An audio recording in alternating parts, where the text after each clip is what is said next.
Senator. Mr. Tse, you're recognized for 5 minutes. Chairman Klein, Ranking Member Scott, and members of the Education and Workforce Committee, thank you for the opportunity of for being able to testify in front of you today. Thank you for calling this important hearing on the benefits and the need to fund career and technical education programs. My name is Paul Tse, and I'm a proud graduate of a CTE program at Thomas Edison High School of Technology in Silver Spring. I come before you today as a staunch advocate for career development opportunities for students in construction and the skilled trades. My journey from apprenticeship or apprentice to project manager began in Hong Kong in 1996. When I was 10 years old, my parents moved my family to America in search for a better life. We settled in Montgomery County, Maryland, and that is still where I live today. For the first 3 years of my life in America, my family bounced around rental properties and staying with relatives, simply because we just didn't have the financial means to own a home. Although my parents worked relentlessly to provide for their kids, they were not immediately able to claim their piece of the American dream. While I was attending Rockville High School, I struggled as a student. I had attendance problems, mediocre to terrible grades. I fell into the wrong crowd and lacked any type of direction. As I started my junior year, I noticed my classmates and friends making plans to go off to college.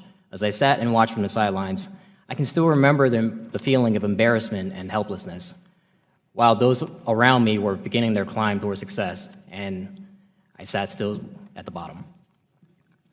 My life took a dramatic turn when my family member, who was a roofer, suggested that I look into the skilled trades as a career path. Like many of my peers, I've been pushed to attend a four-year college as if anything else was seen as settling for a failure. With the help of my guidance counselor, I found a local career and technical education program at Thomas Edison High School of Technology. Without any construction background, I nervously decided to enroll in the HVAC program my senior year. For those of you who do not know, HVAC stands for heating, ventilation, and air conditioning, which is what keeps us comfortable every single day. Spending my mornings in a typical classroom and my afternoons at Edison, I was introduced into the world of construction and the skilled trades following my industry's recognized and credentialed curriculum of National Center for Construction, Education, and Research, NCCER. Thanks to the dedicated staff and a newfound sense of direction, I graduated the program at the same time as my peers were graduating their typical high schools. Within a week of graduation, I had 2 job offers from respected local companies to join their team as an apprentice. Even before my peers packed up their bags and into their cars to head out for freshman move-in day, I accepted a position with Shapiro and Duncan mechanical contractors and got right to work. In the summer, I logged valuable hours as a simple helper on a small construction project, and in the fall, I started my official apprenticeship program. For the next 4 years, I worked on projects during the day and attended classroom education in the evenings at Montgomery College as part of the ACA program, Air Conditioning Contractors of America. In the classroom, I was motivated and learned the basic theories of HVAC and also some complex math equations and calculations. My on-the-job training transferred what I had learned in the evenings into real-world projects. At the end of my program, I was proud to be named the HVAC Journeyman as recognized by the state of Maryland. I'd like to note an important fact about the day I graduated. Because I was fortunate enough to have my employer pay for the cost of my apprenticeship program, I was debt-free. Not only was I debt-free, I was also paid for the 4-year apprenticeship program, so I received my post-secondary education at no cost and earned 4 years of salary during that same time. I bet there are many folks in this room today, both younger and older, who are probably still paying off their student loans from undergrad or their grad school. I started my ascension into leadership positions during my time in the field.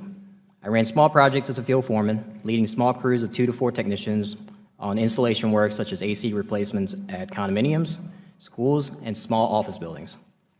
After 7 years of working in the field, I moved up the project ladder and secured a position as an assistant project manager. After a year of that, my company deemed me a valuable enough asset, and I was promoted to become a project manager. In the construction world, a project manager manages all aspects of a project, including budget, means and method of installing work, schedule, and just overall constructability. As someone who has real-world experience installing systems and welding pipe, I have a unique vantage point as a project manager. I did not only learn from the book on how to light a torch, I actually held it in my hand. Some of my colleagues graduated from four-year colleges with degrees in construction management and mechanical engineer. While I'm sure this benefited them, my field experience and CTE training gave me a true competitive edge. I come before you today humbled and thankful that I had the opportunity to attend the CTE program at Edison.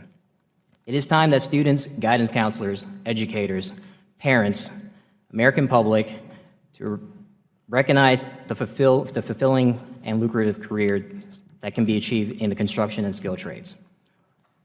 We must all work to remove any stigma that exists in choosing a CTE program over a traditional four-year college is somehow settling.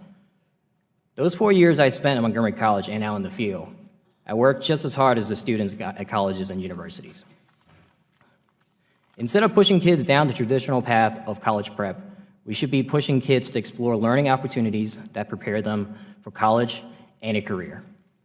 Whether the destination is an engineering degree from the University of Maryland or a journeyman's license from the state of Maryland, high schoolers should have the equal opportunities to prepare for either pathway. Chairman Klein, Ranking Member Scott, and the members of the committee, I am the American dream. I urge all of you to ensure that every child in America has the same opportunities as I did. Thank you.